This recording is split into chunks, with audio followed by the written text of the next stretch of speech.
Watch. Dwayne "The Rock" Johnson gets pranked by daughter. Demi Lovato is confident they've had better.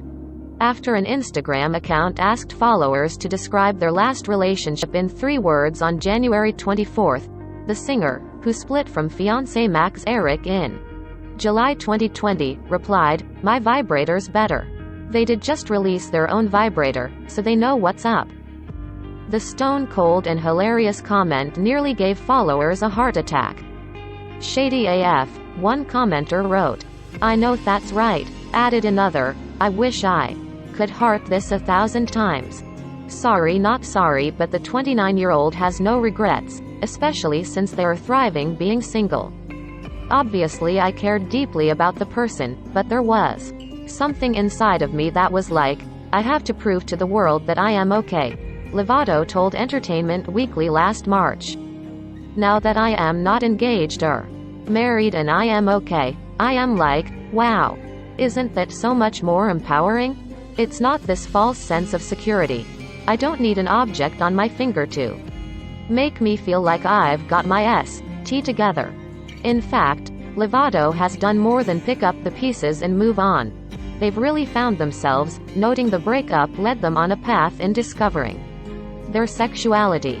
"When I started getting older, I started realizing how queer I really am," they told Glamour, later adding, "I thought I was going to spend my life with someone. Now that I wasn't going to, I felt this sense of relief that I could live my truth." Ultimately, Lovato learned they feel too queer be with a cis man. "I hooked up with a girl and was like, I like this a lot more. It felt better. It felt right," they said. "Some of the guys I was hanging out with, when it would come time to be sexual or intimate, I would have this kind of visceral reaction. Like, I just don't want to put my mouth there. It wasn't even based on the person it was with. I just found myself really appreciating the friendships of those people more than the romance, and I didn't want the romance from anybody of the opposite sex."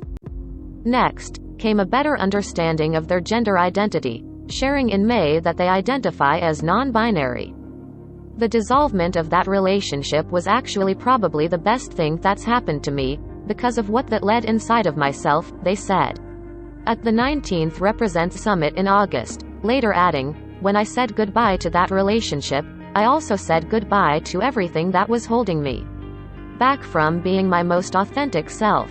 And I really started to identify with close friends and family as non-binary towards the end of last year.